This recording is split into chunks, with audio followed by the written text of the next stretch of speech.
tardes y bienvenidos, bienvenidas al panel Infancias y Juventudes, Trayectorias y Retos en Tiempos de Pandemia, que realizamos en el marco de la primera prebienal latinoamericana y caribeña en primera infancia, niñez y juventud, diversidades, desigualdades y desplazamientos. Este panel no solamente hace parte de la primera prebienal, sino que también hace parte de la conmemoración de los 20 años del Centro de Estudios Avanzados en Niñez y Juventud de la Alianza CINDE Universidad de Manizales y del doctorado en Ciencias Sociales, Niñez y Juventud. Busca recoger no solamente la trayectoria de los grupos y líneas de investigación, sino también los desafíos y retos actuales en tiempos de pandemia. Saludamos a todas las personas que se conectan a esta hora en las redes sociales de la Cuarta Bienal. Y para dar inicio al panel Infancias y Juventudes, Trayectorias y Retos en Tiempos de Pandemia, invitamos a encender las cámaras a los panelistas y al doctor Guillermo Orlando Sierra, quien nos acompañará como coordinador y moderador de este espacio. Recuerden que pueden hacer sus preguntas durante el panel, mientras dure el panel en Facebook. El doctor Guillermo Orlando Sierra es doctor en Ciencias Sociales, Niñez y Juventud, magíster en Desarrollo Educativo y Social y es sociólogo. Actualmente es el rector de la Universidad de Manizales. Adelante, Guillermo Orlando, con la presentación del panel.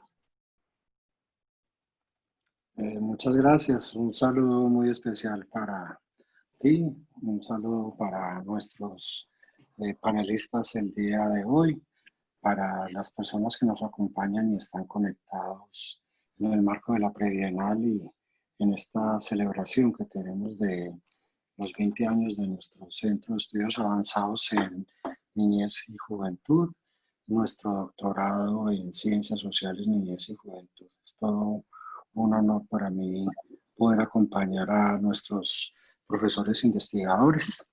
Van a acompañarnos el día de hoy coordinadores de las áreas de investigación del doctorado, pero son personas que ya en general son muy reconocidas en el marco de estas actividades de la Bienal o las anteriores bienales y de esta prebienal. Nos va a acompañar el profesor Germán Muñoz González.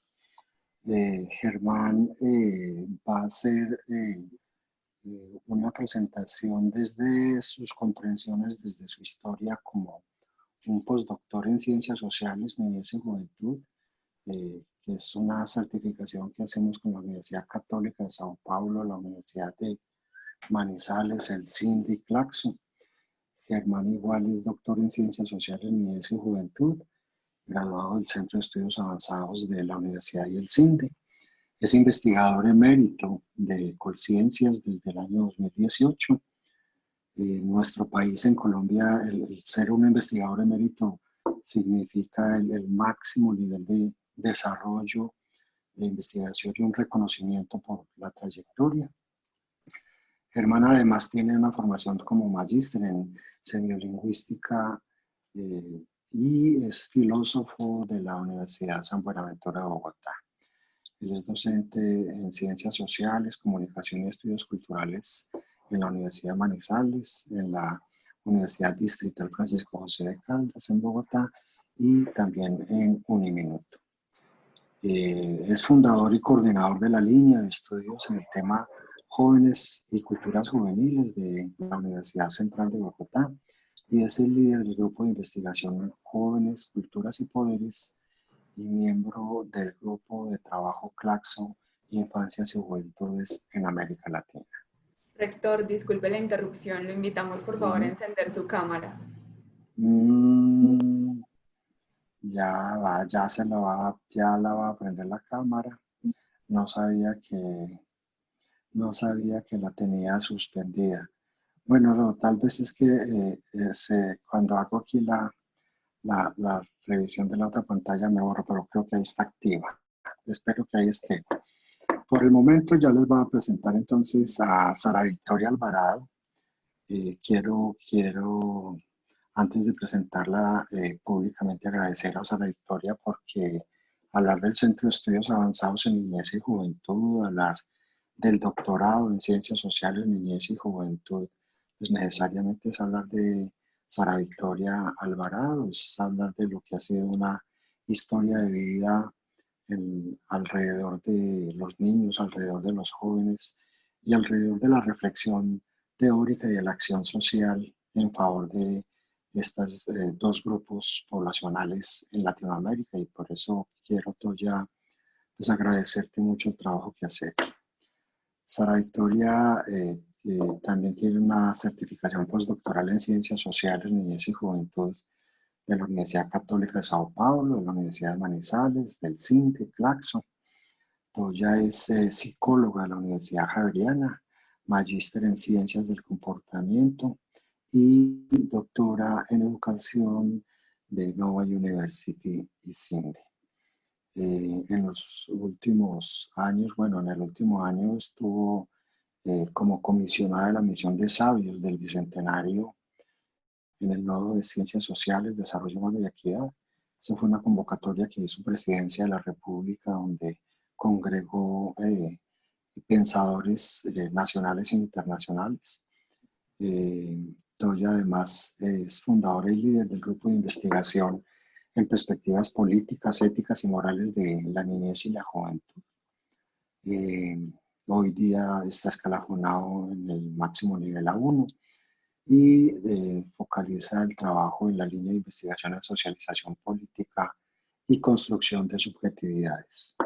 Además es la coordinadora de la Red Iberoamericana de Posgrados en Infancia y Juventud y miembro del grupo de trabajo Claxo, Infancias y Juventudes. Actualmente Sara Victoria es directora del Centro de Estudios Avanzados en Niñez y Juventud de la Universidad de Manizales y el CINDE, y es la directora del doctorado en Ciencias Sociales, Niñez y Juventud. También les voy a compartir la experiencia y el trabajo que viene realizando Andrés Klaus. Ruge Andrés viene desarrollando actividades en el marco de aquí tuve un pequeño problema ahí con la imagen, pero él viene trabajando alrededor de la educación, ha sido como parte de digámoslo, como parte esencial en las discusiones y construcciones sobre lo que hoy significa la educación, cuáles han sido las rutas y cuáles han sido las construcciones. Y es parte de lo que vamos a compartir ahora con Andrés Klaus en el conversatorio. El día de hoy vamos a focalizar entonces alrededor de infancias y juventudes, y queremos visualizar trayectorias, pero también cuáles son los retos, y esto enmarcarlo en la condición de actualidad de la pandemia, en la que obvio las situaciones de crisis traen oportunidades de crecimiento, otros momentos traerán mucha tensión y frustración, así como a cada uno de nosotros realmente nos llega de distintas maneras. Igual pasa con las categorías teóricas. Un asunto que nos parece muy importante para escuchar a nuestros conferenciantes el día de hoy es que ustedes tengan en cuenta que ellos van a hacer una presentación de unos 20 minutos. En esa presentación o durante ellas ustedes pueden realizar las preguntas que tengan en el en vivo que están observando, y esas preguntas me las harán llegar para yo organizarlas y poder compartirlas con nuestros panelistas en la tarde de hoy. Muy bienvenidos todos nuevamente. Vamos a iniciar la presentación con la profesora Sara Victoria Alvarado Salgado. Entonces, Sara Victoria, te doy la palabra para que puedas hacer presentación de tus primeras discusiones. Listo, muchísimas gracias, rector. Voy a presentar Quisiera estar segura que todos lo estamos viendo. Sí, tú ya estás ¿Listo? compartiendo. Puedes ampliar la imagen si se puede. Preferiría no hacerlo porque Ah, si no, no bueno. puedo manejar mi texto. Gracias. Ese es el problema de tener un solo computador.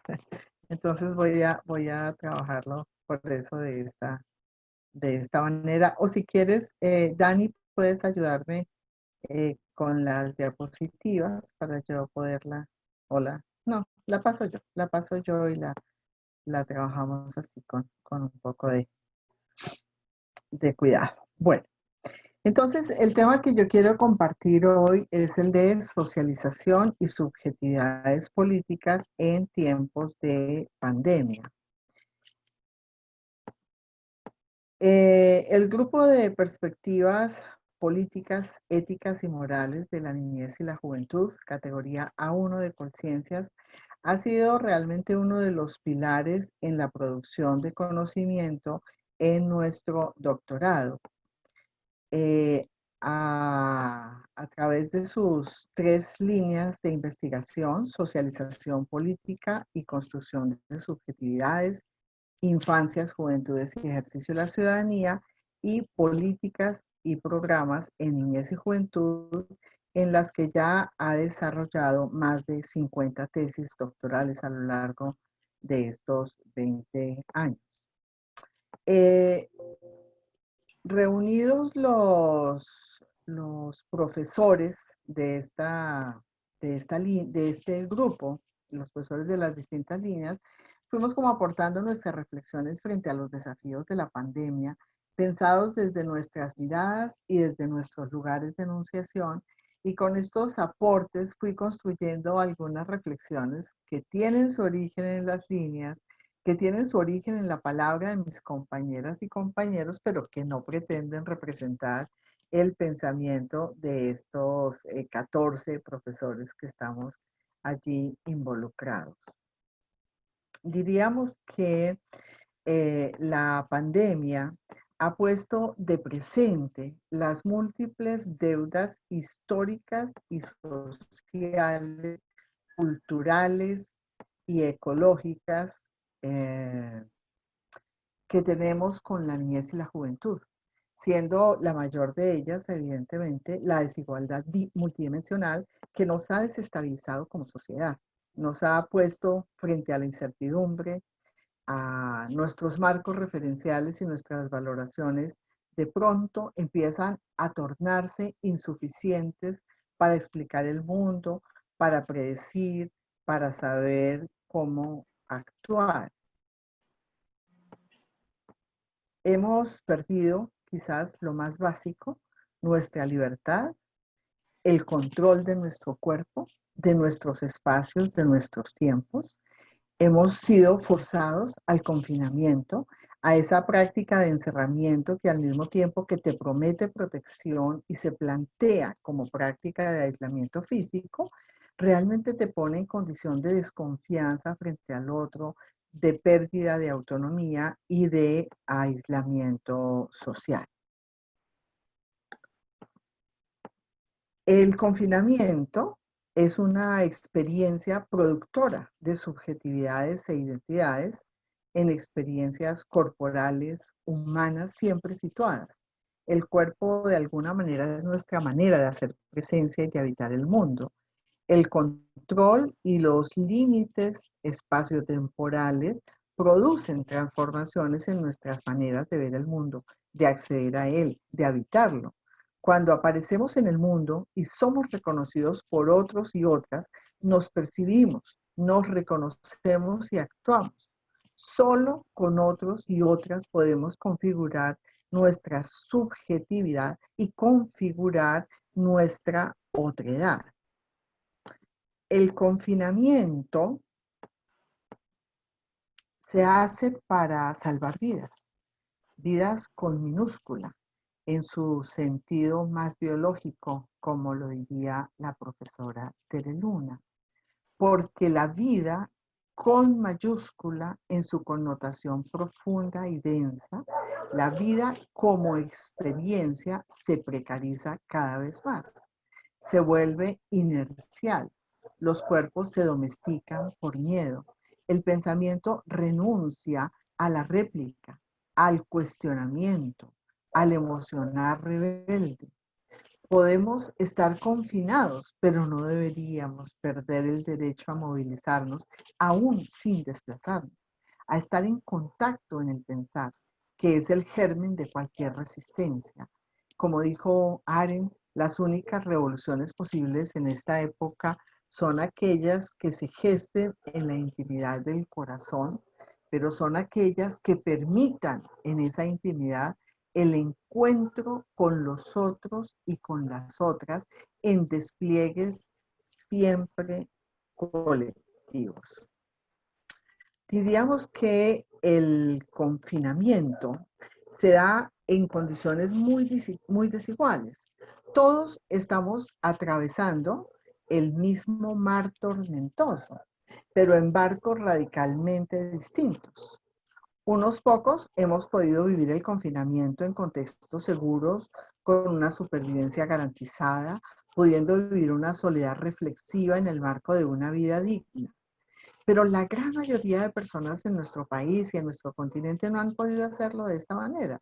Han tenido que vivir su confinamiento en condiciones de inseguridad, con hambre y sin empleo, en condiciones de encierro y precarización de todas sus dinámicas vitales. Estos últimos son los pobres de nuestro país y son los pobres de nuestro continente. Según el informe de la CEPAL de este año, después de 7 años de crecimiento lento en América Latina, podríamos ver la mayor caída del Producto Interno Bruto Regional en un siglo. Se espera menos 5.3, lo que traerá sin duda un aumento de la pobreza extrema de aproximadamente 16 millones.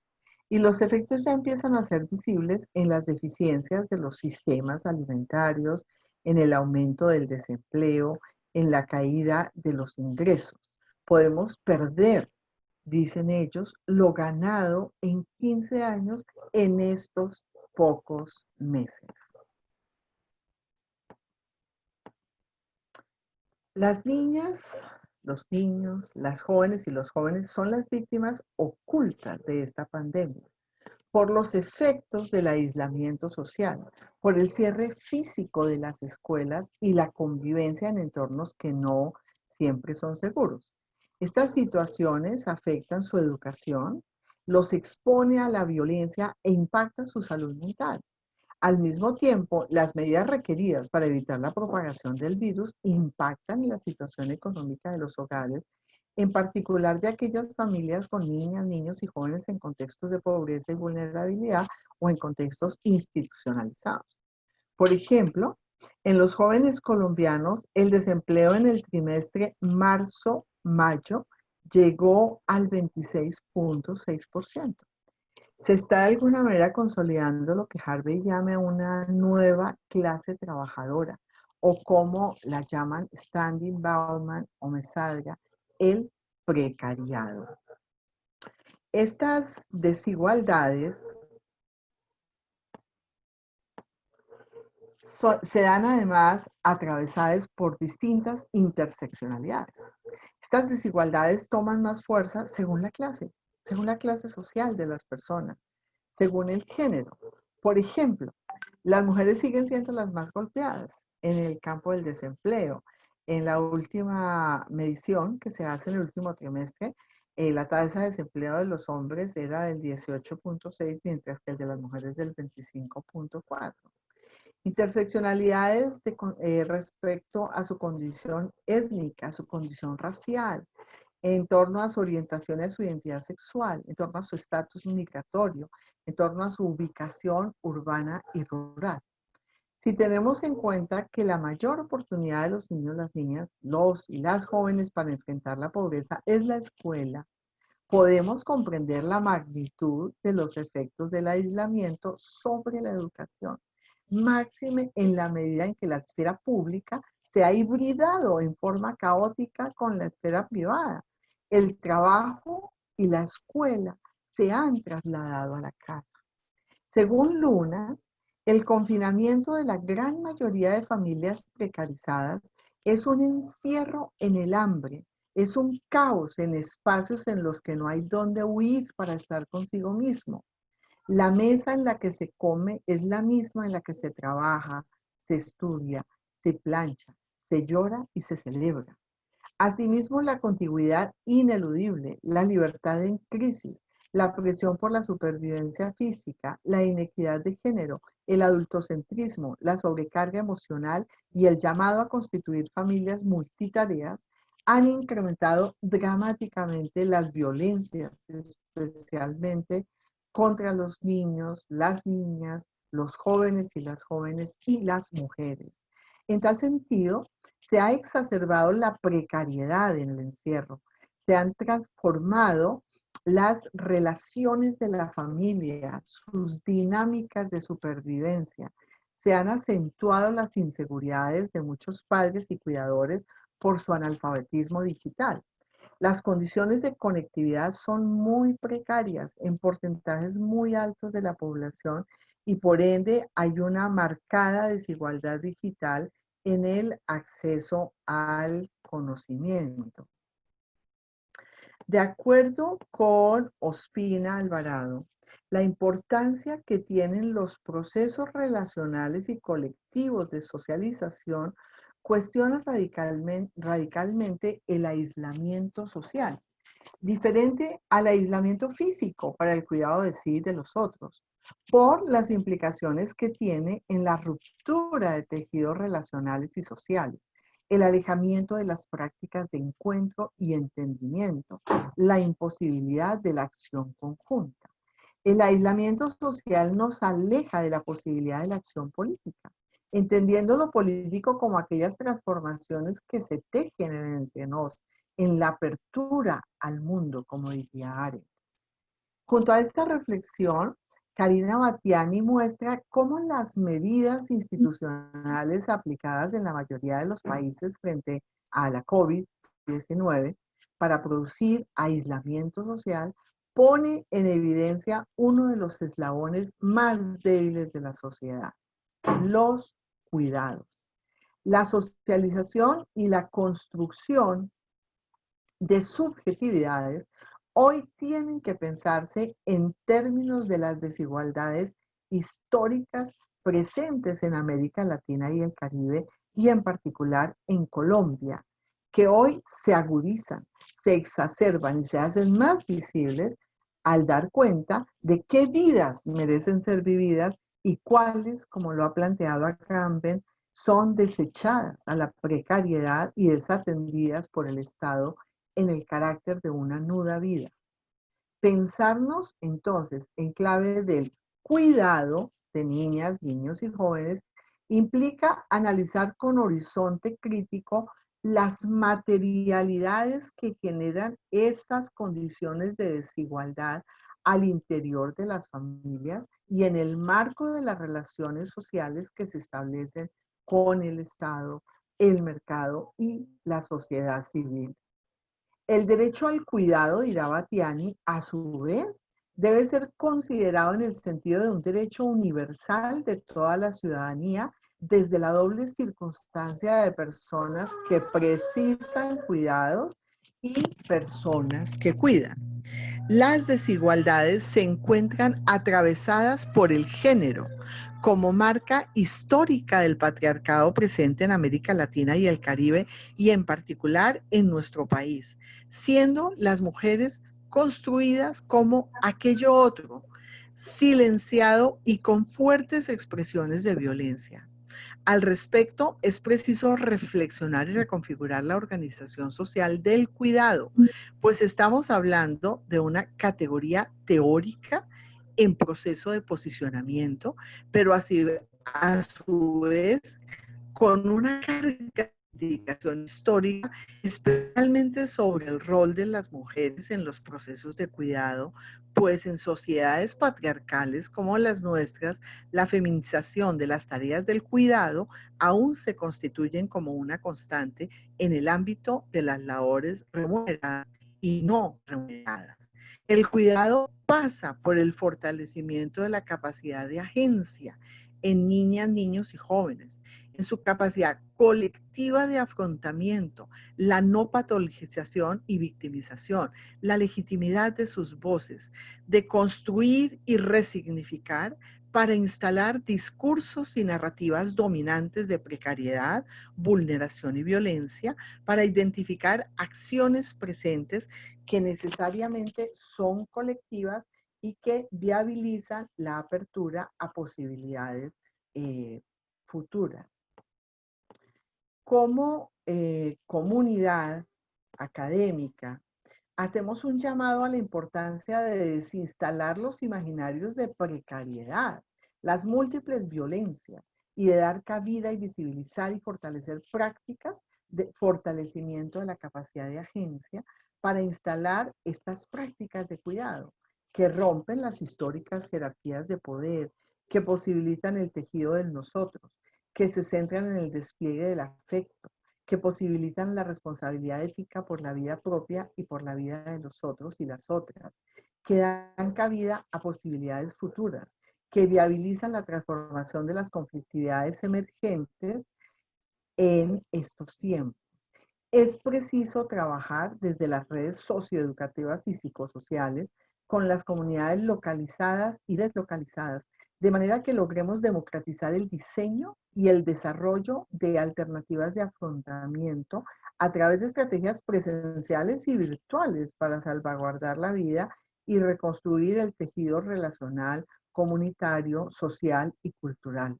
Un reconocimiento a las aperturas y reflexividades desatadas en torno a los diferentes ámbitos, a la solidaridad y los vínculos como memorias de otros tiempos, recuperados en las actuales condiciones, como el reconocimiento de la importancia del contacto humano y con la naturaleza.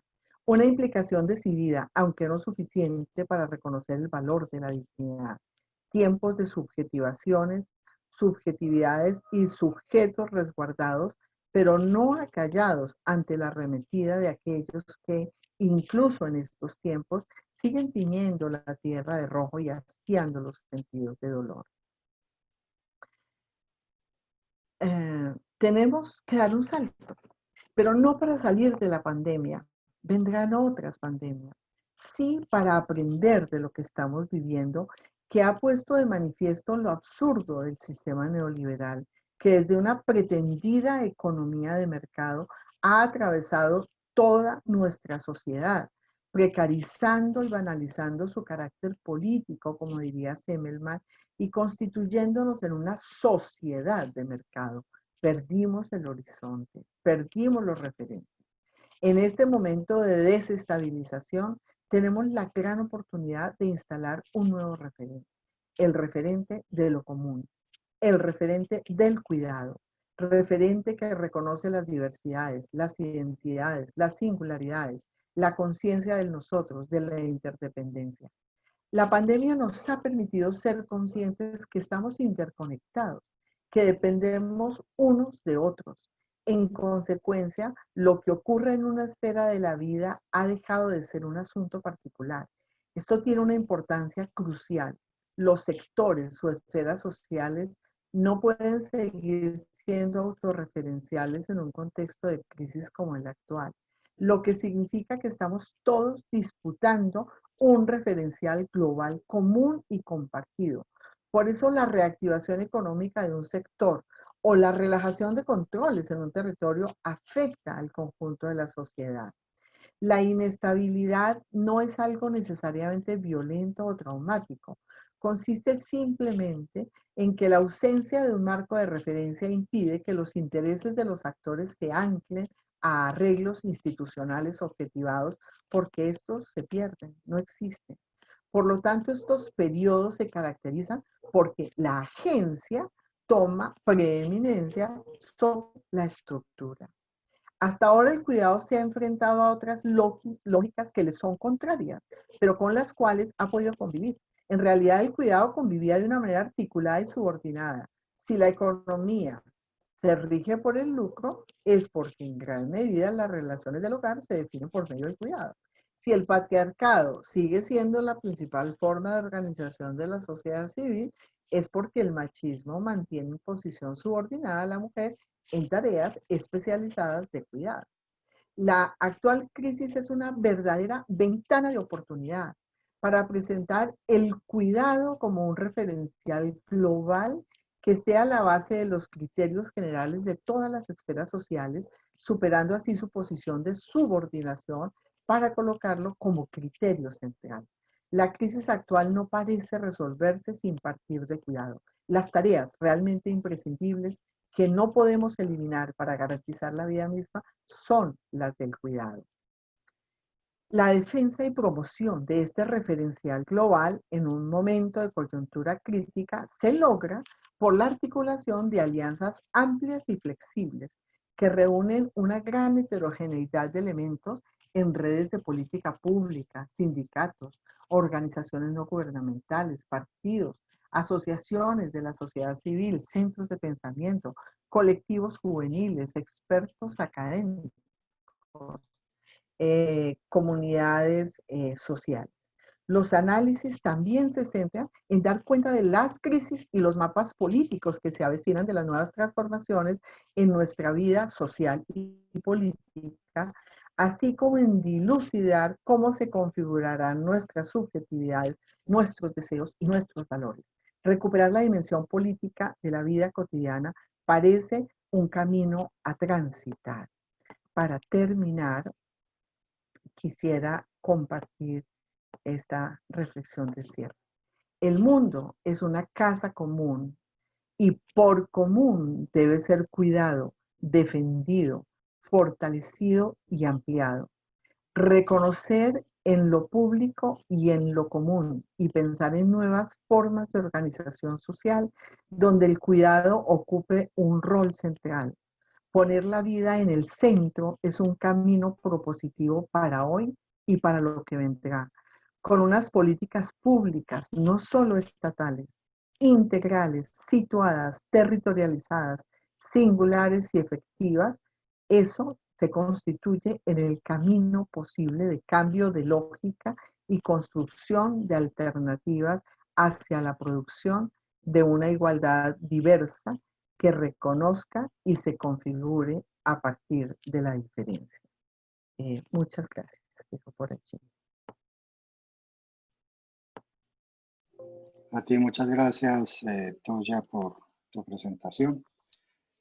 Vamos entonces a darle la palabra en este momento al profesor Germán Muñoz para que haga su presentación. Igual, profe, cuenta con 20 minutos para la presentación.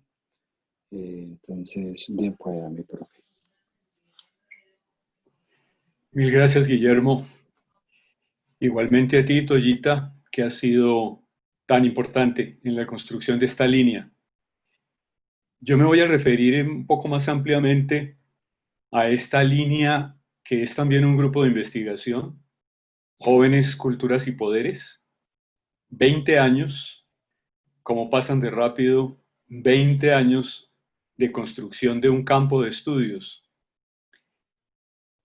Tengo que empezar diciendo, con la imagen que ustedes tienen a la vista, que el mayor reto de mi vida, iniciando el nuevo siglo, consistió en dar vida al doctorado en Ciencias Sociales, Niñez y Juventud de la Universidad de Manizales y CINDE, y en su seno a la llamada Línea de Jóvenes, con el encargo de construir pensamiento propio en una línea investigativa por entonces precaria en el país. El balance hoy es muy satisfactorio.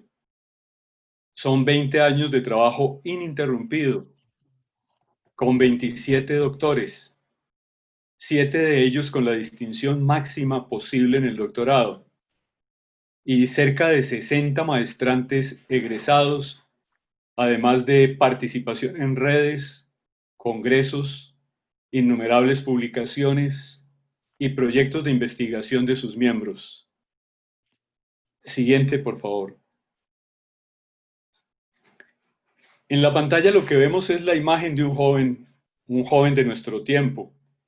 Y cuando hablo de ese joven, estoy pensando en una generación entera que está detrás de su imagen, de una generación que llamamos indignada, que ha vivido a lo largo del siglo pasado en condiciones de gran precariedad, de enorme dificultad para sobrevivir. Estamos pasando a una generación insurrecta, una generación que se levanta en diversos polos del continente, pero también del mundo entero. Si volteamos a mirar a Chile e igualmente a Haití y por supuesto a Colombia y más allá de nuestras fronteras, en Centroamérica, Honduras, en Europa, España, Francia, mucho más allá, en la China, en Hong Kong, estamos viendo lo que significa ser joven en el mundo contemporáneo. Siguiente, por favor. Cuando hice parte del grupo que fundó en 2000 el doctorado en Ciencias Sociales, Niñez y Juventud, nos ocupábamos de políticas y programas de juventud en un momento histórico cercano a la promulgación de la Ley del Joven, 1997. Nuestra tarea consistió en construir las bases de un campo de estudios no solamente en Colombia, sino en América Latina. Lo intentamos con un par de estrategias. ¿Recuerdas, Toyita, Memo, el Observatorio de Juventud del Eje Cafetero, pensado como espacio de visibilización de los jóvenes? La producción de tesis doctorales de la primera cohorte con una base conceptual común. Con la llegada de nuevas cohortes y la evolución de los mundos de vida de los jóvenes en el contexto de la guerra contra el terrorismo, llamada Plan Colombia, nuestro centro de atención se desplazó hacia las subjetividades, hacia las expresiones culturales, estéticas y ambientales, hacia las formas de acción colectiva y de resistencia, hacia la necropolítica y el juvenicidio.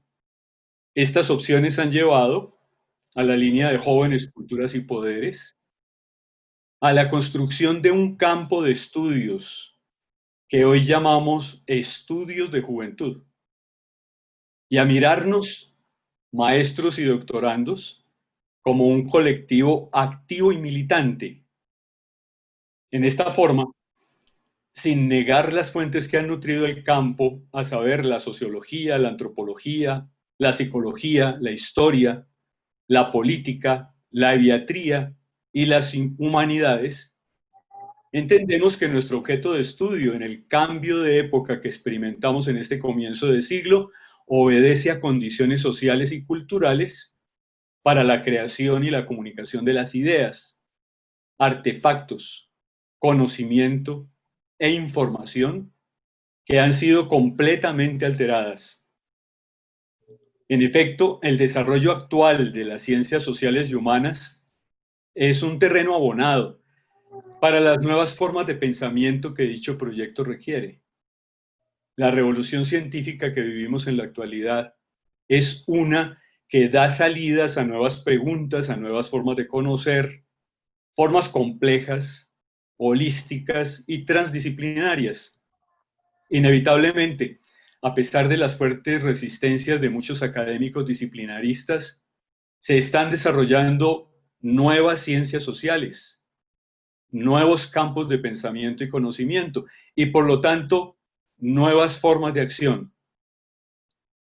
Los estudios de juventud se ubican en el ámbito de una visión transdisciplinaria, definitivamente abierta, que trasciende el campo de las ciencias exactas, estimulándolas para que se comuniquen y reconcilien, no únicamente con las humanidades y las ciencias sociales, sino también con el arte, la literatura, la poesía y otras experiencias espirituales. Los estudios ambientales, los de género, los de la comunicación, los estudios culturales, poscoloniales y subalternos son algunos de los ejemplos más conocidos. Esto nos indica que debemos empezar a diseñar nuevos mapas cognitivos que permitan conceptualizar la estructuración de un mundo social hoy en día mediado por la globalización del capital y de los imaginarios culturales. La reproducción de capital demanda la generación de imaginarios que promuevan la innovación constante, la experimentación y el nomadismo de los individuos y de los grupos sociales fragmentados. Actores políticos como las mujeres, los homosexuales, los jóvenes y las minorías étnicas pusieron en cuestión la neutralidad de las ciencias sociales y denunciaron su parcialidad en términos de género, clase, generación y raza. En este contexto surgieron los estudios culturales como nuevo espacio de encuentro entre las disciplinas. La cultura de la que se ocupan los estudios culturales tiene menos que ver con los artefactos culturales en sí mismos, es decir, los textos, las obras de arte, los valores, las tecnologías, los conocimientos, y mucho más con los procesos estructurales de producción, distribución y recepción de estos artefactos. Lo que hemos buscado investigar en estos 20 años son las prácticas a través de las cuales es construida políticamente la subjetividad. Siguiente, por favor.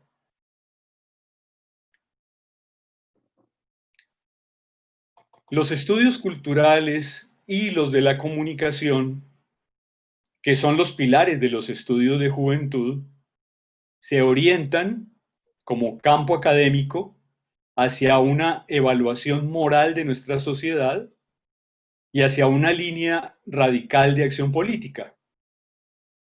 Explicitar esta función plantea una doble tarea, que implica un trabajo interno crítico, el cual explicitaría los supuestos políticos que orientan la producción y reproducción de conocimiento.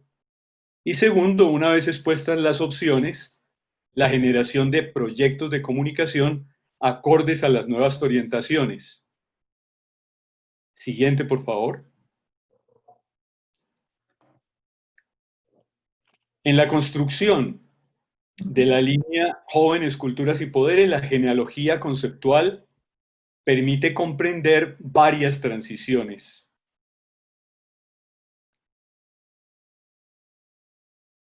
Estamos hablando del paso de las políticas públicas de juventud a los estudios de juventud, cuya materia prima son los estudios culturales y los estudios de comunicación. De las culturas juveniles que estuvieron en la primera época de esta línea grupo, hemos pasado al juvenicidio y la necropolítica, y de la acción colectiva juvenil a los paisajes insurrectos en la calle y en la red, es decir, en la acción conectiva.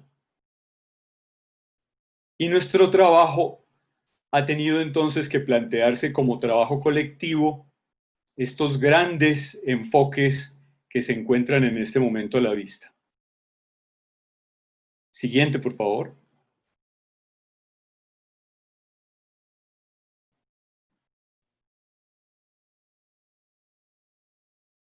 Estamos hablando de transiciones que definen nuestro plan de trabajo desde mediados de 2018, con base en trabajos de investigadores que hoy en día hablan de nuevas formas de acuerpamiento social, de nuevas formas de protesta y organización colectiva, de desafíos, de toda una ola de insurrecciones que ha irrumpido en la escena del siglo XXI. Estamos hablando de nuevas formas de subjetivación política, de lo que llama Rosana Reguillo paisajes insurrectos, en el espacio-tiempo de llamamiento a una revuelta de la imaginación, en el que es posible pensar y sentir de otro modo, con otras y con otros, a través de la acción colectiva y conectiva. Partimos entonces de una incomodidad interpretativa. No nos interesa tanto captar la esencia, la forma, los límites de las expresiones políticas y culturales a través de los cuales los jóvenes principalmente han dicho basta ya a un sistema predador y avaro. Hablamos más bien de construir una inmensa red de conversaciones colectivas, de acciones estéticas y lenguajes, de la red a la calle, que han logrado interrumpir el monólogo de los poderes propietarios. Siguiente, por favor. Oh, devuélvete y quédate en esa, por favor. Estamos pensando entonces en mundos de vida de agentes en condición juvenil, en colectivos más o menos anónimos, que sin pedir permiso, puedes devolverte por favor al anterior, sin pedir permiso, producen cambios sociales que mueven pensamiento, valores y formas estéticas. Vemos en este momento, a pesar de el momento difícil que viven muchos de nuestros jóvenes, en general, ciudadanos con los que compartimos vida social, vemos un caudal inmenso de esperanza, una capacidad insospechada para producir pensamiento en acción, participación pacífica multitudinaria, así como un rol protagónico en formas inéditas de acción colectiva, que están generando movimientos que calificamos, como en el caso de Chile, de levantamiento popular revolucionario, sin antecedentes, con participación mayoritaria de los ciudadanos. En países como Colombia, también los estudiantes, antes de la pandemia, han estado en primera línea de las marchas desde el 21 de noviembre de 2019, cuando se produjo un paro nacional de proporciones gigantescas. Si entramos a mirar el tema de la pandemia, yo diría que los jóvenes están aprendiendo a vivir, a convivir con un riesgo desconocido, con un fenómeno nuevo en la historia reciente, que tiene unas características propias y diferentes a otros riesgos para la salud de otras épocas, como por ejemplo el SIDA. Reflexiones recientemente publicadas hablan de una generación confinada, así lo dice la OIT. Advierten de los efectos sociales y económicos que se prevén en la próxima década, especialmente en el mercado laboral, y las que les esperan en el futuro pospandemia. 1 de cada 6 jóvenes en el mundo ha perdido su empleo desde el comienzo de la epidemia, y los que siguen ocupados vieron reducir sus horas de trabajo y su salario en un 23%. Esta es una generación que quedará marcada por el virus. Los efectos de esta crisis se extenderán por lo menos una década, como ocurrió con la crisis económica de 2008. La pandemia no hizo sino agudizar las vulnerabilidades que los jóvenes ya tenían en el mercado laboral. Desde otra perspectiva, como una gran parte de los centros educacionales tuvieron que cerrar sus puertas en los momentos más difíciles de la pandemia, que no han pasado para nosotros porque estamos en el pico de la misma, existe el riesgo de que algunos jóvenes se retrasen o no regresen al sistema. La reducción de la matrícula y la deserción bordean el 40%. En ese sentido, señala la OIT, la pandemia tiene un triple impacto sobre los jóvenes. Destruye sus empleos, su educación y pone obstáculos para los que quieren incorporarse al mundo laboral. Antes de la pandemia, la tasa de desempleo juvenil en el mundo era de 13,5%, comparada con un 4,9% de toda la población activa. Y en Latinoamérica, 17,9%, comparada con un 8,1%, lo cual refleja la vulnerabilidad inmensa de este grupo poblacional. Además, aquellos jóvenes con trabajo tenían ocupaciones mal remuneradas, por decirlo menos. La OIT habla de empleo indecente. o pertenecían a la llamada economía informal. Sin embargo, el riesgo más preocupante, a mi parecer, es el miedo o desconfianza en el futuro, que puede llegar a ser peligroso. Los jóvenes pueden caer en estados de depresión o ansiedad, y esto es devastador.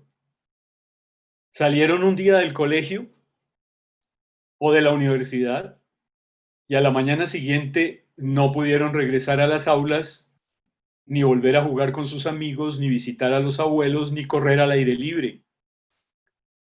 3 de cada 4 jóvenes activos en el mercado laboral trabajan en el sector informal, lo cual no le proporciona acceso directo a la protección social ni a las ayudas de emergencia que está entregando el Estado en medio de la crisis.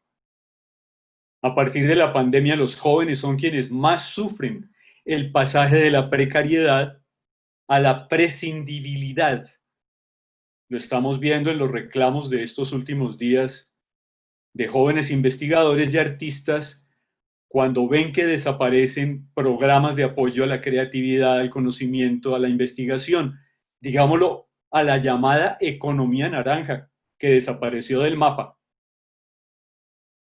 Vivimos en sociedades que han normalizado la precariedad de los jóvenes y por tanto es común en ellos la idea de hacer proyectos y no una carrera, situación que hoy visibiliza la pandemia.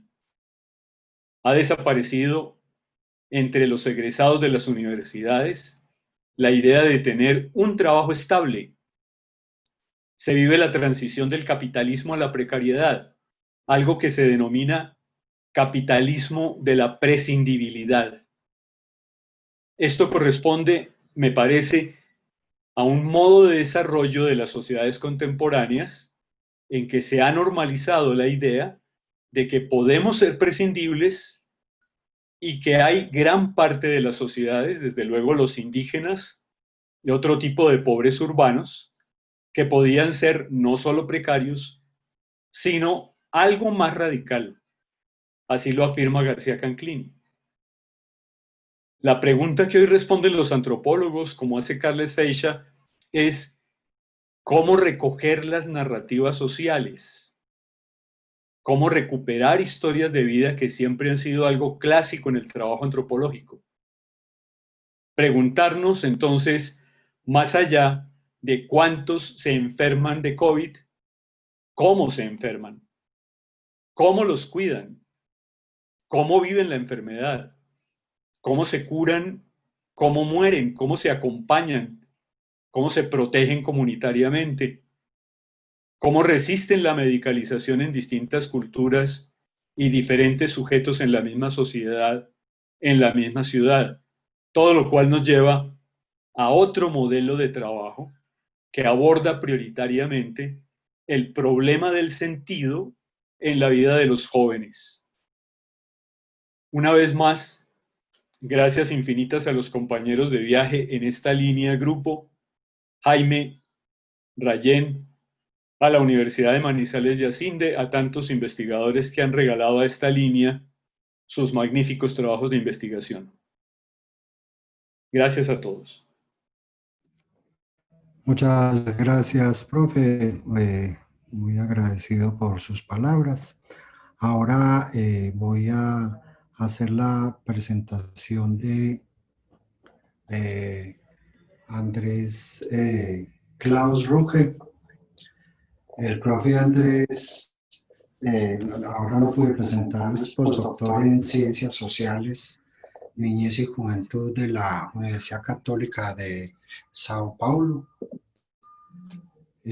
junto con la Universidad de Manizales, con el CINDE y Claxo. Es doctor en Ciencia de la Educación de la Universidad Libre de Berlín, licenciado en Educación Inglés Español de la Universidad de Antioquia. Andrés es profesor titular senior en pedagogía y antropología pedagógica, tradiciones y paradigmas de la pedagogía e historia de la infancia y culturas juveniles de la Universidad de Antioquia. Es docente y asesor en la maestría y el doctorado en educación de la Universidad de Antioquia, docente del doctorado en Ciencias Sociales, Niñez y Juventud, CINDE, Universidad de Manizales, y a su vez se desempeña como coordinador del grupo de investigación sobre formación y antropología pedagógica e histórica, Forma EFI. Profesor Andrés, muy bienvenido. Le ofrezco disculpas por la presentación que ahora me enredé aquí con el computador. Tenga usted, por favor, el uso de la palabra. Bien pueda, les recuerdo que son 20 minutos para que haga su presentación. Bueno, buenas tardes y tranquilo, eso no es ningún problema en la vida, ¿cierto? Hay problemas peores. Bueno, yo hago parte de la línea de educación y pedagogía del doctorado del CINDE y de la Universidad de Manizales. En ese sentido, pues diría uno, obviamente no exclusivamente, sino nosotros, precisamente en vista de la pandemia, del confinamiento, pues nos vemos abocados y tenemos muchos retos pues, para continuar y pensar en la investigación educativa, pedagógica, como la quieran denominar. Yo básicamente pues voy a hablar como de unas condiciones generales y más que, como dice el título, pues hacer alusión como a metodologías de la investigación en contextos como los actuales, pues me gustaría más bien es soltar una suerte de interrogantes para considerar a propósito del tiempo en el que estamos viviendo. Entonces la pandemia y el confinamiento no solo resulta un reto y desafío para la investigación educativa, sino que en términos amplios pues desestabiliza muchas de las certezas y prácticas y también rituales cotidianos, y en esa medida pues este tiempo de confinamiento se vuelve una suerte como de intensificador o en una suerte como de limpiador de lentes que nos permite ver los problemas sociales y culturales y por supuesto también económicos, entre otros, no resueltos y por supuesto también en curso. Con ello nos damos cuenta particularmente del papel, que es lo que me interesa aquí, del papel social y cultural de la escuela y de su rol precisamente como el presupuesto para el funcionamiento de muchos ámbitos. Es decir, precisamente la pandemia nos dice, uy, qué tan acostumbraditos estábamos a un montón de cosas y mira cómo es de difícil funcionar en la sociedad cuando la escuela se para, cuando la escuela también entra en crisis debido a lo que estamos viviendo. En ese sentido, entonces, me interesaría resaltar a propósito de la pandemia y del confinamiento como un intensificador social y cultural, tres ámbitos que hay que resaltar. Por supuesto, el ámbito laboral y económico, ¿cierto? Nos damos cuenta de que el dictum de la canción de los prisioneros, muevan las industrias, nos muestra que es sin un presupuesto de la escuela y de una escuela en una suerte de funcionamiento, entre comillas, normal, pues tampoco se van a mover las industrias, y que también y a pesar de ello, lo que está en la base de ese movimiento de las industrias son los trabajadores. Es decir, las personas, los individuos, los sujetos en confinamiento, restringidos en sus actividades laborales, pues no solo paran la economía, sino que muestran también que la escuela en este caso específico es una condición, un presupuesto muy necesario para las dinámicas laborales y económicas. Por supuesto que esto también toca el ámbito de la política educativa. Nos dimos cuenta, pues qué sé yo, en la milicia le dicen a unos que hay guerra, usted tiene que hacer esto, lo primero es que llamamos a los reservistas de primera clase, a los médicos también les dicen, bueno, en caso de esto, no tenemos directrices para atender desde el punto de vista de la política educativa los problemas de educación. Y qué sé yo me hubiera imaginado algo así como una directriz, bueno, entonces no hay escuela, los medios masivos entran en función de la escolaridad. Y hay unos programas diseñados para atender, digámoslo así, a una educación en el marco de un confinamiento. Entonces nos damos cuenta también de que desde la política educativa no hay directrices para la gestión, para la orientación, precisamente de las situaciones educativas en estos tiempos de emergencia, lo que es también pues un llamado como a prever el futuro. Y por supuesto, que es lo que me imagino que todos y todas estamos viviendo, padeciendo, experimentando, inclusive de manera positiva para muchos o de manera negativa para muchos otros, es la desestabilización del ámbito doméstico. Es decir, eso implica una serie de rupturas con las rutinas cotidianas, la familia entra, digámoslo así, a asumir ese papel educativo y se rompen los tiempos de la familia, los tiempos del trabajo doméstico, como decía ahora Sara Victoria Alvarado, en términos de agentes, las madres cabezas de familia se ven profundamente afectadas por esta situación. Entonces también entra, digámoslo así, en una suerte de desestabilización este ámbito doméstico con sus rituales, con sus prácticas, debido a precisamente al ya no presupuestado funcionamiento de la escuela. Y eso nos muestra, particularmente pues desde una perspectiva, llamémosla pedagógica o educativa, como es en el caso mío, que la escuela no solo es un espacio para la transmisión de contenidos. De hecho, muchas de las alternativas que hemos venido viendo hasta el momento desde el punto de vista de atender a la crisis, pues han estado más focalizadas en esa obsesión, digamos así, por los contenidos, por ver cómo se transmiten, se despliegan los contenidos que permitirían decir, bueno, la escuela está funcionando bien ya en la casa porque estamos enseñando todo lo que habría que enseñar. Y entonces hay una preocupación pues obsesiva, digámoslo así, por los contenidos, inclusive desligados de la vida, ¿cierto? Uno encuentra que le ponen a los niños y a las niñas tareas que siguen siendo en esa lógica de la escuela y no les preguntan, vaya, cuente cuántas papas hay en la cocina. Es decir, una cosa todavía de unos contenidos curriculares muy desligados de la vida, también en la lógica de que no se puede perder el año, ¿cierto? Entonces hay que despachar el currículo como sea, inclusive también en esta lógica, digamos así, neoliberal, evaluativa, burocrático, instrumental, obsesionados también con evaluar, ¿cierto? Con evaluar esos contenidos, lo que evidencia también pues que no hay unas directrices un poco más amplias desde el punto de vista o más allá, digámoslo así, de esa racionalidad burocrática.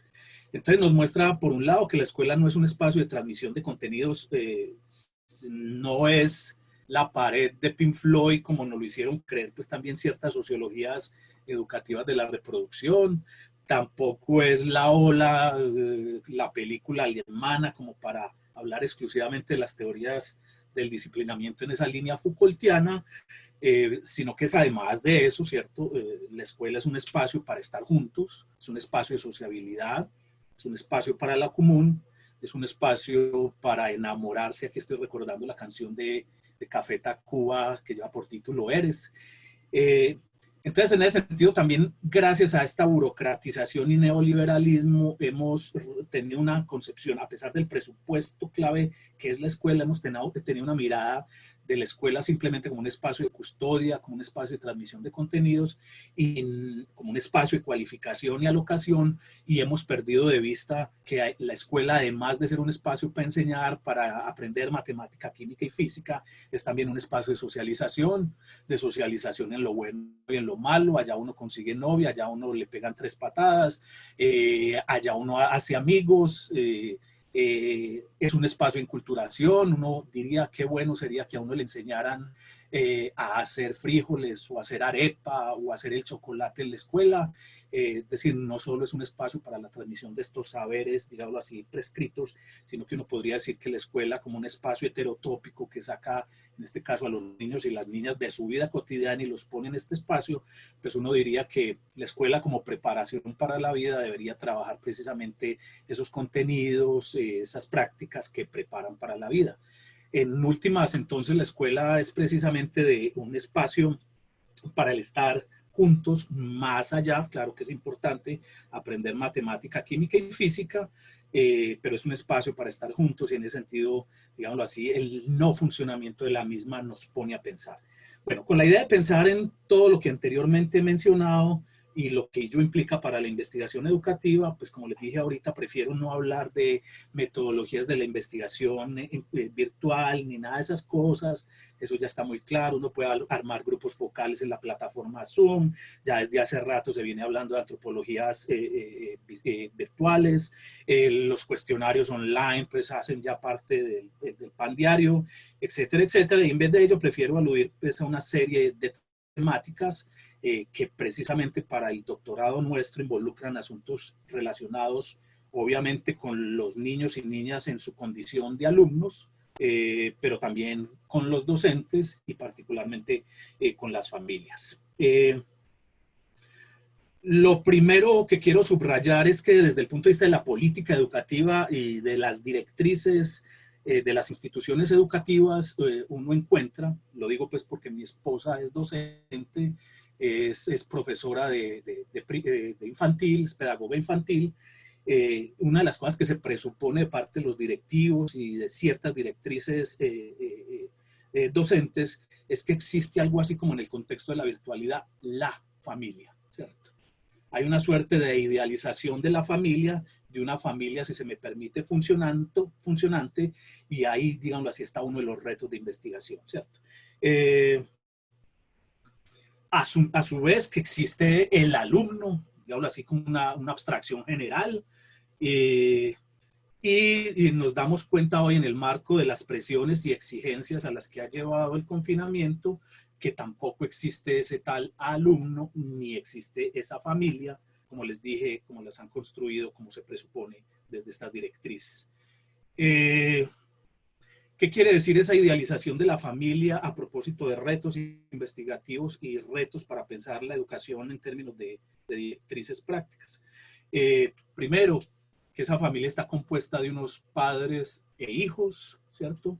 Que la familia quiere acompañar, ¿cierto? Es decir, que hay una disposición de padres para acompañar a sus hijos en estas cuestiones educativas.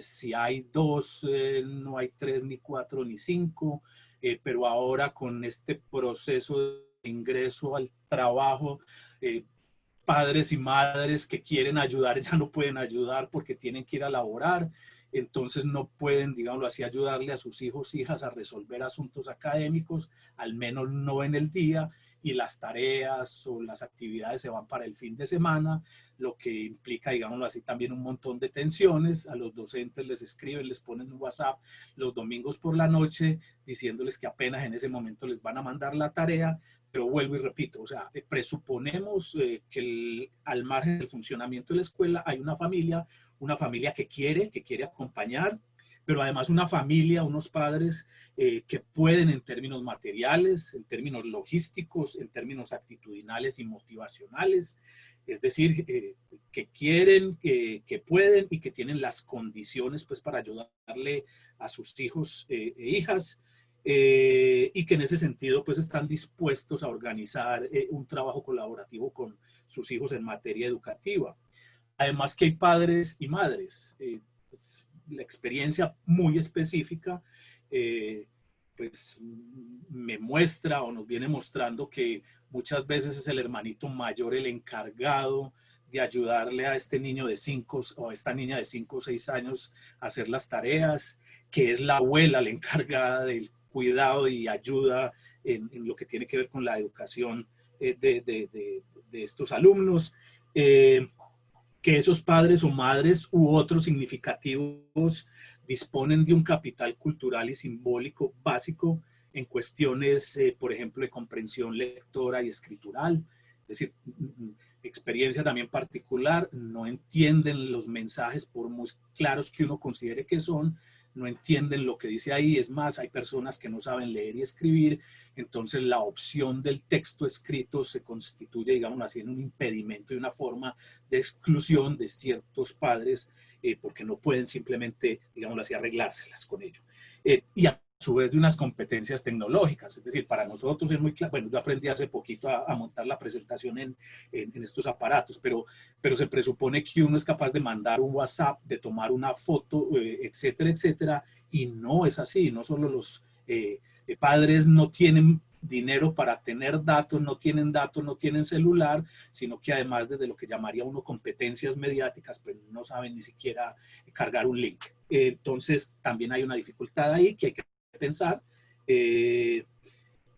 Que hay un adecuado, como lo denominan ciertos autores, hay un adecuado gobierno de la atención.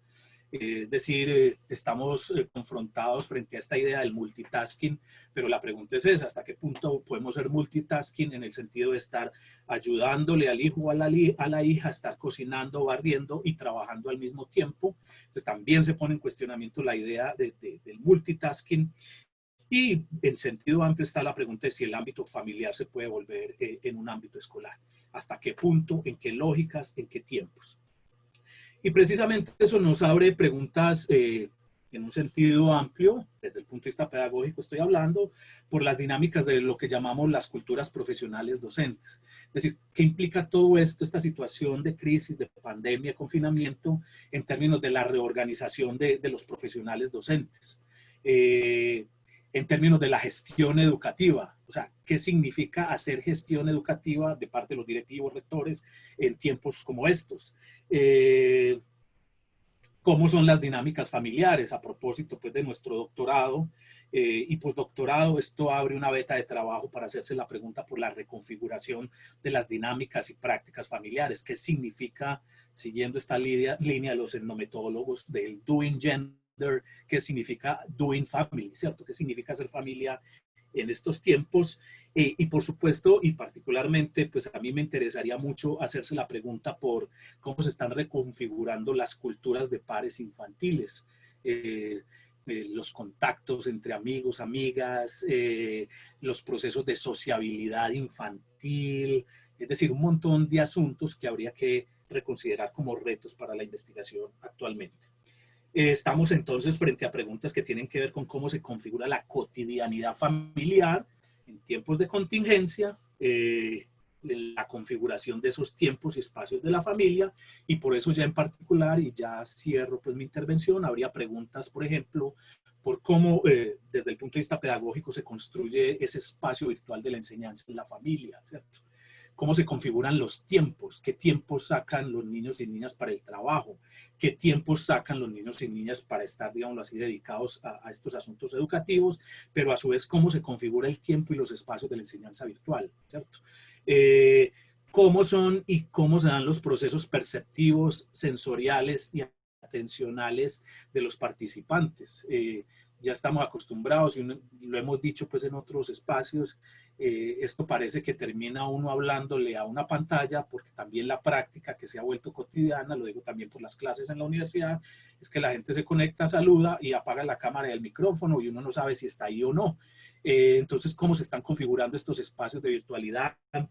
¿Qué tipo de relacionamientos se están estableciendo? Efectivamente, los alumnos se comunican con otros, hay unas maneras, qué sé yo, como el WhatsApp para trabajar para que estos niños y niñas hablen con sus amiguitos. De hecho, mucho de lo que escucha uno de parte de niños y niñas, al menos de estas edades, 5 o 6 años, es que lo que más extrañan de la institución pues es a su maestra, pero particularmente a sus amiguitos, no tanto lo que aprendieron desde el punto de vista de los contenidos, lo que muestra, digamos así, reivindica la idea de este espacio como un espacio de socialización y de enculturación, en el sentido positivo.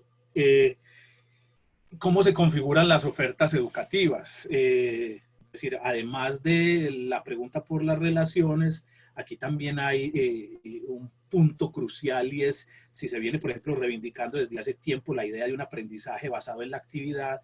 Entonces, ¿qué tipo de actividades efectivamente se pueden hacer aquí cuando estamos recurriendo generalmente, digamos así, a unas formas de presentación y de visualización, pues que tienen que ver más con imágenes, etcétera, etcétera? Y por supuesto, y ya termino aquí, asuntos que están relacionados no solo con el estrés de los maestros, con las condiciones de estrés, las presiones de los maestros, sino también de los alumnos y de los padres. Es decir, también una línea de trabajo muy interesante que nos muestra entonces que la situación actual implica implica no solo problemas de tipo económico, no solo problemas de tipo organizacional, no solo problemas de tipo logístico, sino también problemas de tipo individual, y entonces va a ser muy interesante en esa perspectiva hacerse la pregunta por todo esto. Yo finalizo diciendo entonces de nuevo que uno da por sobreentendidas muchas cosas, particularmente uno no se da cuenta del papel fundamental que cumple la institución escuela, la institución escolar, y que precisamente en este momento, digámoslo así, de confinamiento, el hecho de que ya la escuela no esté como presupuesto para un montón de otras actividades, pues nos desestabiliza, y digamos que eso es hasta bueno, porque estar desestabilizado es poder pensar en lo que se viene, en abrir posibilidades y en salir de, como dicen por ahí, del estado de confort. Muchas gracias.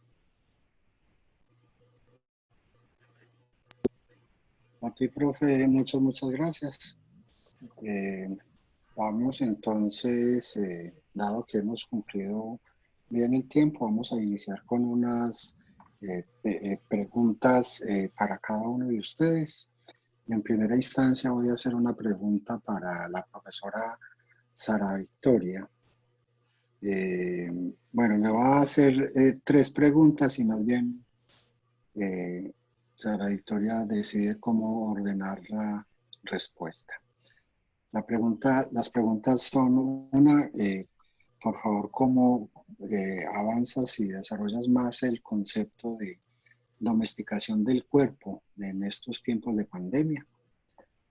Segundo, ¿qué significa la muerte hoy? Pensando que muchos de los rituales que habituamos en relación con la muerte, la despedida del que muere y la despedida que hacen sus familiares hoy están suspendidos o al menos afectados. ¿Cómo hacerlo?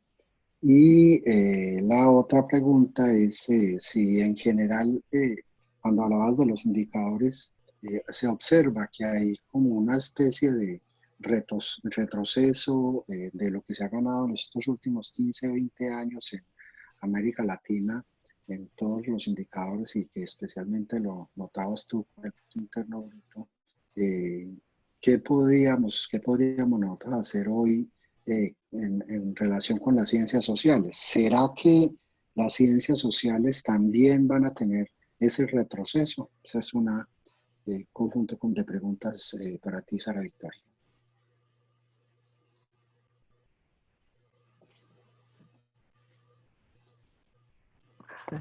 Bueno, muchas gracias, no encontraba el micrófono. Bueno, intentaré como dar respuesta a estas 3 preguntas, todas ellas sumamente interesantes y retantes. Cuando yo pienso en la domesticación del cuerpo, pienso en que el cuerpo como como el límite entre el adentro y el afuera, entre lo que yo soy y lo que yo muestro, lo que alguienes otros conocen de mí, está delimitado, está expresado fundamentalmente en sus dinámicas de movimiento, que lo abarcan todo. Tú desde el movimiento te mueves en los espacios, tú desde el movimiento haces historia, generas tiempo, tú desde el movimiento creas ideas, creas pensamiento. Cuando ponemos a alguien en condiciones de encierro, lo que hacemos es precisamente poner los límites, controlar su libertad, controlar sus espacios, su tiempo, sus movimientos y sus maneras de aparecer. Por ejemplo, lo decía de una manera maravillosa la profesora Tere Luna en el panel la semana pasada cuando decía, aquí en la cámara somos rostro, somos del cuello para arriba, pero todo nuestro cuerpo está negado, ni siquiera podemos vernos. Cuando vamos por la calle y tenemos un tapabocas, perdemos el gesto, se desliga el lenguaje del gesto. Entonces, ¿qué pasa con un cuerpo? Que sus espacios, que es donde él puede movilizarse para aparecer ante los otros, están restringidos.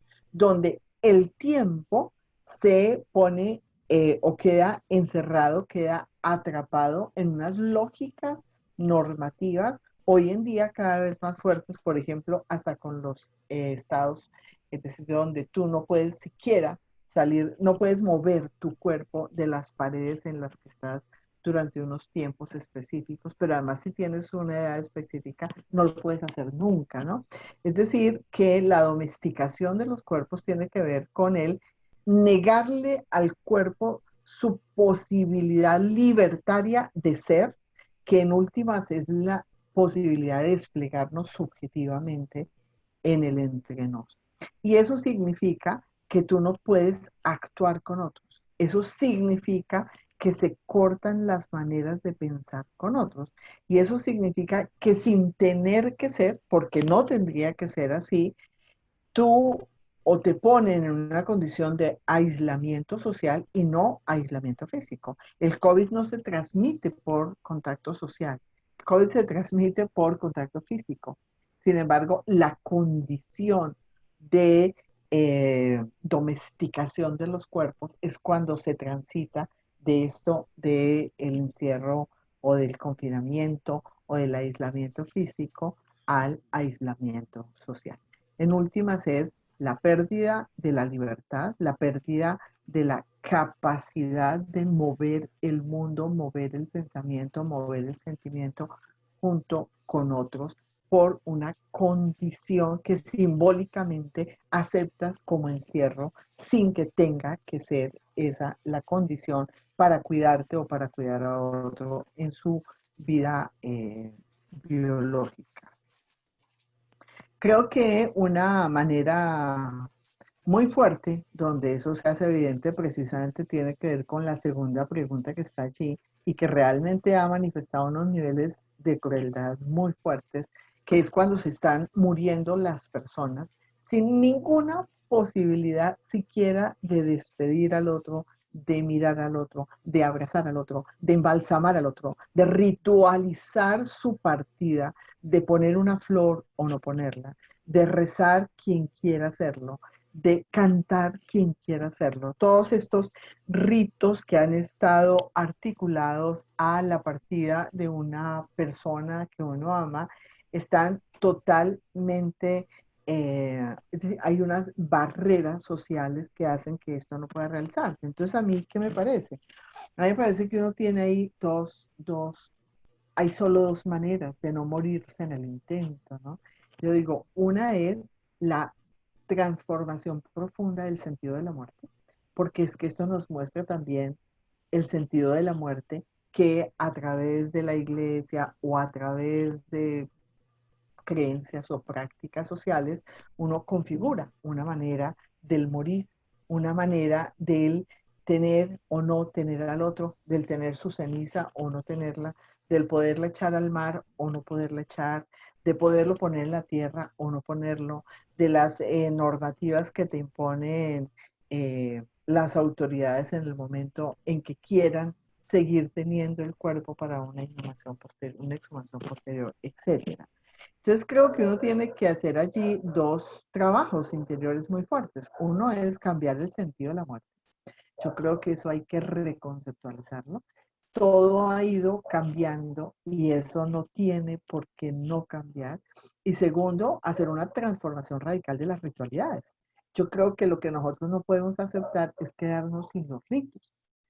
Y si no podemos vivir los ritos como nos han sido planteados socialmente o como los hemos configurado en distintas culturas, no quiere decir que no podamos generar ritos distintos, ritos otros, maneras rituales de hacer el duelo y de poder avanzar en la vida, ¿no? Yo creo que uno no se puede quedar en la crueldad afectiva del momento en el que no te puedes despedir del otro, sino que tienes que elaborarlo, transformarlo y transformar los sentidos de la muerte y los sentidos de la ritualidad, ¿no? Creo que allí el sentido de la vida tiene que ser el que realmente ayude a estas transformaciones. Respecto a la pregunta en torno a las ciencias sociales, yo creo que a las ciencias sociales les puede pasar exactamente lo que nos está pasando socialmente en todo. Y es como un retroceso o un estancamiento o una pérdida de los horizontes. Yo digo, ¿cuál es la única manera, a mi juicio, de no caer en eso? A mi juicio, la única manera de no caer en eso es realmente sostenernos ampliamente en una ciencia situada, en una investigación realmente que está leyendo y escuchando los signos de la contemporaneidad y de lo que está pasando en las vidas humanas, como lo hemos mencionado todos quizás aquí en estas intervenciones, qué es lo que está pasando en la vida.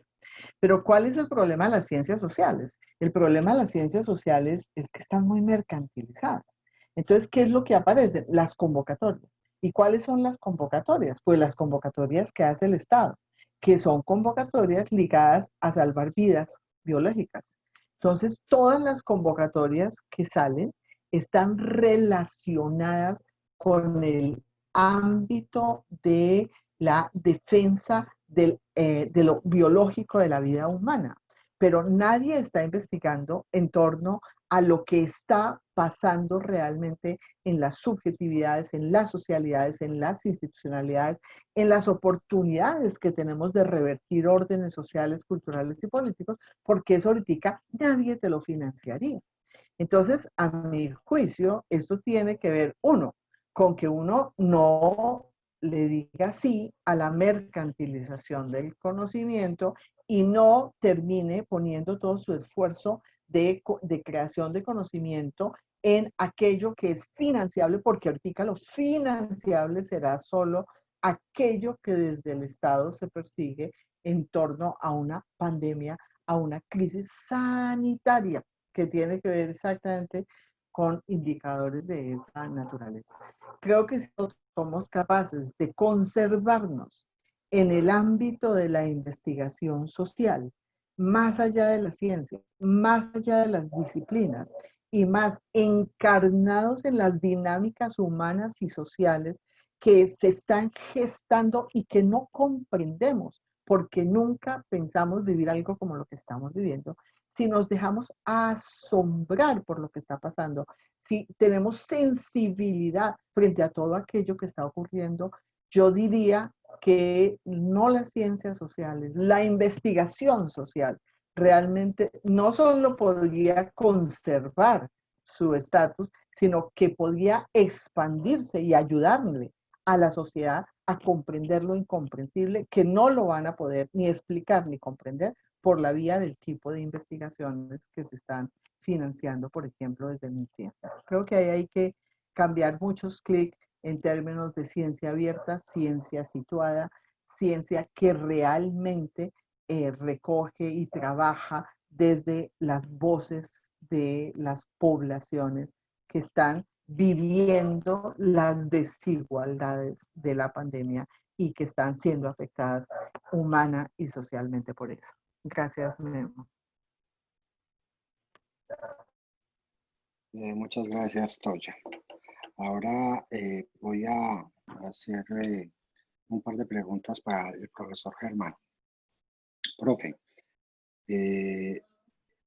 ¿cómo desarrollar estos nuevos mapas cognitivos en medio del confinamiento? ¿Cómo mantener y generar estas acciones de resistencia ante las injusticias dadas estas condiciones de aislamiento y confinamiento, entendiendo que muchas de las movilizaciones sociales que puedan darse seguramente podrán ser suspendidas vías normas de aislamiento social y de confinamiento?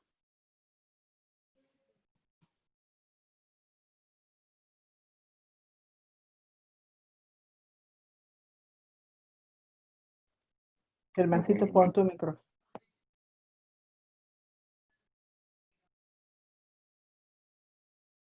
Ya. Gracias, Toyita. Muy buenas preguntas, mil gracias a quienes las han formulado.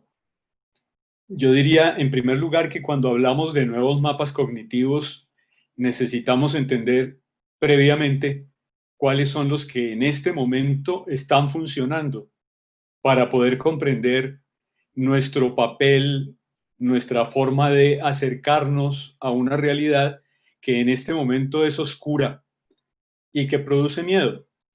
¿Cuáles son esos mapas cognitivos con los que convivimos actualmente? Yo diría que hay 4 características fundamentales, 4 claves de interpretación. Primera, hemos normalizado globalmente el estado de excepción. Lo estamos llamando nueva normalidad. En otras épocas hemos hablado de estado de sitio, estado de conmoción, estado de alarma. Hoy, la excepción en la que estamos viviendo autoriza decretos ley, cierre de fronteras, toques de queda, confinamiento obligatorio, ejercicio precario de la supervivencia para muchos, clausura de escuelas, de espacios de encuentro. En síntesis, la excepción es miedo a la vida social. Y ese es un mapa cognitivo. Segundo mapa cognitivo. La matriz de realidad es el modelo bélico y medicalizado. Es decir, estamos en guerra contra un enemigo invisible. En Colombia y países vecinos durante años hemos convivido con el llamado enemigo interno. Es decir, hemos convivido con la subversión y el comunismo. Después de los acuerdos de paz, se ha decretado su exterminio indolente gota a gota. Hoy, el nuevo enemigo es invisible, lo cual justifica una guerra global como salida a la actual crisis socioeconómica y sanitaria. Este es un segundo mapa cognitivo, modelo bélico y medicalizado. Tercer mapa cognitivo. Estamos en tránsito de lo comunitario a lo inmunitario. El otro, el nosotros, se volvió contagioso. Basta salir a la calle, querer entrar a un supermercado para darse cuenta del peligro de estar al lado de otro o de encontrarse con otros. Se suprime entonces el concepto de humanidad, humanidad que comparte, humanidad que convive, humanidad que comunica, que afecta y es afectada. Este es otro mapa cognitivo, de lo comunitario a lo inmunitario. Y el cuarto mapa cognitivo que yo reconozco en este momento es la estrategia fundamental en este cambio de época y yo lo llamo cibervigilancia comunicativa, mediada tecnológicamente.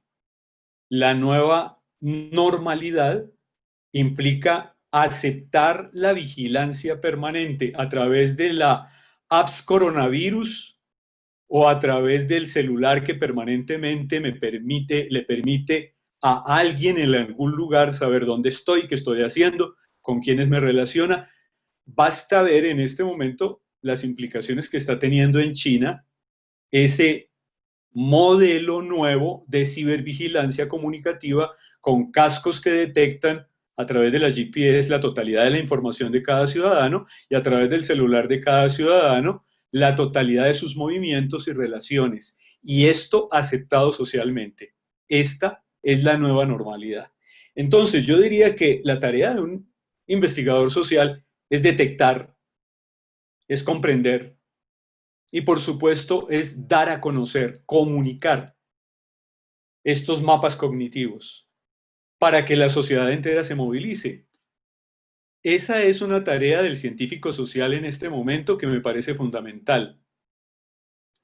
Ahora, en relación con la segunda parte de la pregunta formulada, en relación con resistencia en el actual estado de excepción, en el actual estado, digamos, ya no de confinamiento, sino de guerra, en el actual estado de incomunicación, de temor al otro, de miedo a lo social, lo que hay en este momento es una necesidad urgente de inventar estrategias de emancipación cognitiva y de resistencia y de poner en marcha procesos antagonistas una nueva comprensión de la comunidad con todos los seres vivos, un nuevo equilibrio con la vida del planeta.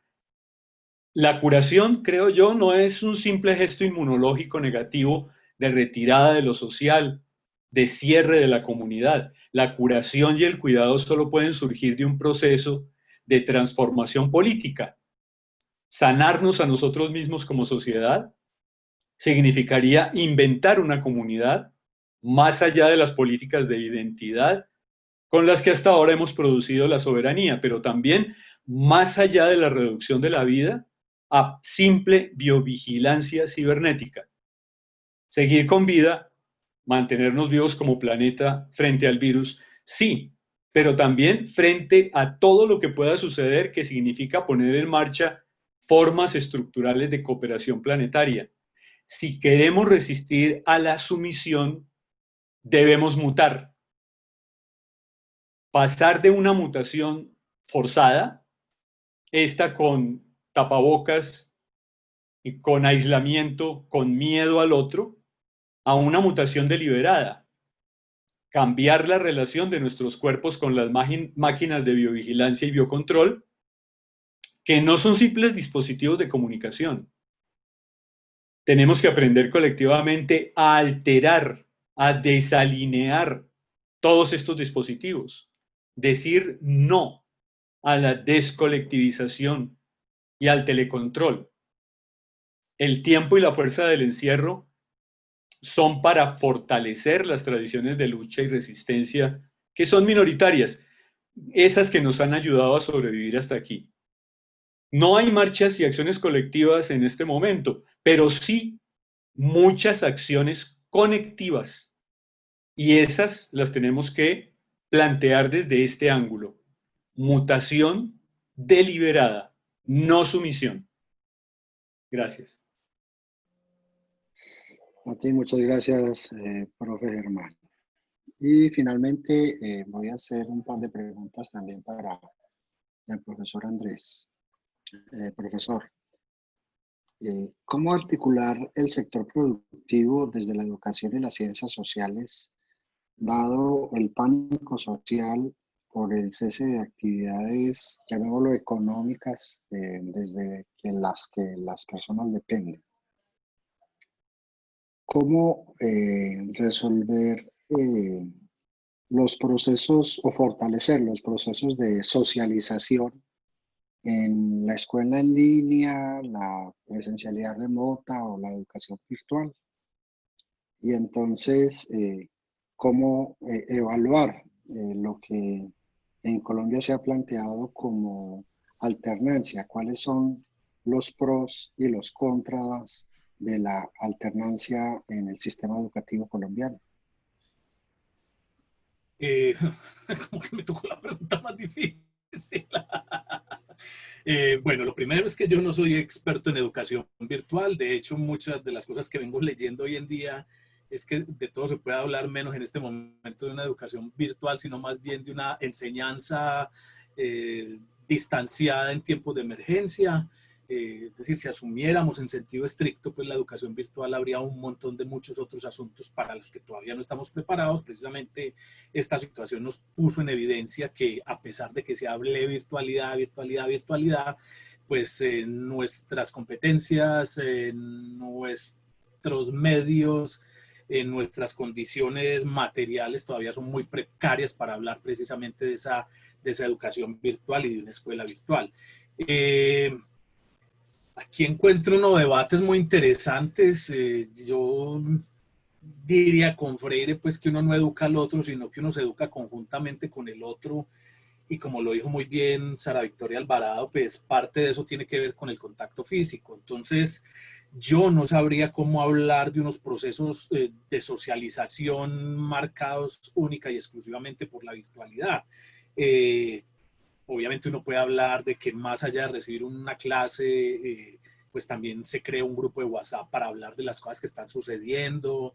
A los niños y niñas les interesa mucho no solo saber de las tareas de los otros, sino comunicarse y contarles cuál fue la última programa o película que vieron, pero digamos que eso todavía está por hacer. Pues yo en ese sentido soy como muy malo para pensar programáticamente en qué hay que hacer. Yo más bien creo que tenemos que seguir estando asombrados para ver alternativas, y precisamente esta desestabilización lo que nos está llevando a pensar, y para pensar necesitamos un poquitico también de tiempo.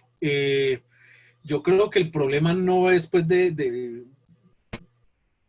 que pasa es que ya vieron la noticia con Israel, o sea, se arrepintieron de dejar ingresar a los niños a las escuelas, porque el brote se volvió, digámoslo así, fregado, y entonces también está la pregunta, ¿qué decisiones tomar? Eso lo pone a uno pues precisamente no tanto en una suerte de certeza con respecto al futuro, sino que va a tocar tomar decisiones en donde hay muchos elementos en juego a propósito de la pregunta. O sea, no es solo un asunto de cómo educar para el reintegro en las actividades laborales, es también la pregunta por la vida, es también la pregunta por lo económico, por supuesto. Entonces yo creo que aquí lo que está en juego es como la vinculación de una suerte, como diría yo, de expertos en toma de decisiones en donde el factor económico no sea el único. Y en ese sentido sí hay que sacrificar el factor económico por estar aquí y cuidarnos y cuidar la vida, pues digamos que tocará hacer eso. Bueno, o sea, yo soy todavía de los confiados en que los procesos uno necesita tocar al otro, estar viendo al otro el cuerpo completo, olerlo. En ese sentido me queda muy difícil pues como pensar en una solución definitiva a estos procesos de socialización escolar solo en el marco de la virtualidad. Pero también soy muy temeroso del ingreso a las escuelas, porque es que ya hemos visto con varias experiencias que por ahí no está el asunto. Yo más bien diría en una suerte de ralentización de todo este asunto, de despreocupación frente a lo económico, aunque aquí también hay un problema, ahorita lo menciono, es como darnos un poco más de tiempo para tomar medidas. Bueno, no muy lejos, porque es que también esta situación nos muestra las desigualdades sociales, y precisamente la pandemia y la situación de confinamiento nos muestra que a propósito de las corporalidades, pues hay unos cuerpos que son disponibles, hay unos que sí se pueden morir, hay otros que no deben morir, hay unos privilegiados que están como nosotros, pues en una condición en donde seguimos recibiendo un salario, no tenemos que salir, hay otros cuerpos que sí tienen que salir a ganarse la vida. Entonces, yo creo que más que la pregunta por resolver el asunto educativo en este momento, más desde las ciencias sociales y humanas, es todo lo que esto nos implica, además de lo que decía pues Germán, desde el punto de vista biopolítico. O sea, la tal nueva normalidad se va a quedar así. Muy seguramente ya después vendrán estas propuestas de que todos tenemos que tener celular con GPS, y no solo nos van a registrar si tenemos COVID o no, sino si ya pagamos tal asunto, si tenemos tal enfermedad. Entonces más bien hay que atender así suene eso como pues medio futuro, pero eso ya está ahí, ¿cierto? Yo lo que diría es que estamos respondiendo con una educación que no es una educación virtual en el sentido de que lo vienen trabajando muchos de los pedagogos y pedagogas, sino que estamos respondiendo con la virtualidad hacia la topa tolondra, las exigencias que nos están presentando. Entonces también ahí se abre un campo muy importante, y aquí serían pues llamados los expertos en ese asunto para ayudarnos. Dejo ahí. Muchas gracias, profesor Andrés. Bueno, yo reitero el agradecimiento a Sara Victoria Alvarado, a Germán Muñoz, a Andrés Claus por su participación en este panel. De verdad que hacen una siembra de algunas proposiciones teóricas y alguna ampliación también de sentidos, horizontes de pregunta que yo creo es que hace que todos los que están conectados ahora tienen insumos para pensar y pensarse en términos de los sentidos que trae para nosotros la vida de las infancias y las juventudes en Latinoamérica, cuáles son estas trayectorias, cuáles son los retos que se están abriendo en términos de condición de pandemia, pero también en lo que probablemente será el escenario post-pandemia, que como lo anuncian nuestros panelistas, muy probablemente algunos asuntos y cambios coyunturales puedan terminar siendo estructurales. Avisorar en rutas y caminos es tal vez la labor del cientista social. Yo creo que la ciencia social sí tiene forma y tiene rostro y tiene que ver con los mismos cientistas sociales, con los investigadores, Y tal vez el gran aprendizaje que estos 20 años del Centro de Estudios Avanzados y del doctorado han dejado en Latinoamérica y particularmente en esta región colombiana tiene que ver con que no hay verdades permanentes, todas hay una alta transitoriedad de las hipótesis y conjeturas con las cuales se intenta proponer un cierre de brechas entre los distintos seres que conformamos este planeta. Un dilema muy grueso que aparece en ocasiones como la proposición y el punto de partida es la desigualdad. Y me parece que habrá que pensar si la desigualdad es condición y herencia o si la desigualdad es co-construcción también. Habrá que pensar que no necesariamente la desigualdad es la causa, sino que tal vez es la consecuencia de lo que hemos construido y por eso la ciencia social ha visorado cómo ha habido esa tensión entre sometimiento, adaptación de las sociedades y las comunidades, pero también hay emergencia de resistencia, de revolución y transformación. Ese equilibrio me parece a mí que nos ofrece a nosotros también un marco de interpretación y de actuación desde el que podríamos reconfigurar particularmente la trayectoria individual y desde la capacidad de eliminar las desigualdades internas, las desigualdades de interacción, las desigualdades que forjan las institucionalidades, constituir entonces escenarios estructurales que no sean afines con la desigualdad como condición y que no la acepten como una consecuencia, sino que empecemos a gestar acciones mínimas, medianas y grandes hacia la eliminación de esa desigualdad y la construcción de una región latinoamericana en la que todos quepamos. No es suficiente una colocación, digámoslo así, con una cierta episteme con énfasis teórico, sino que debemos abocarnos, como lo diría tal vez el profesor Hugo Zemelman, a una episteme histórica en donde cada uno de nosotros desde su compromiso individual pueda hacer las grandes transformaciones. Las hipótesis como la domesticación del cuerpo, como los mapas cognitivos, como las articulaciones, la nueva idea de educación y de las ciencias sociales en estos escenarios, ahí están sobre la mesa, se las dejamos, esperamos que puedan ustedes compartirlas con sus equipos y que en ese compartir con sus equipos de trabajo podamos seguir avanzando. Les agradecemos mucho el que nos hayan acompañado en este Facebook Live, en los que estén en Zoom, a los que estén en YouTube. Muchas gracias. Un abrazo fraterno desde Manizales para todo Latinoamérica.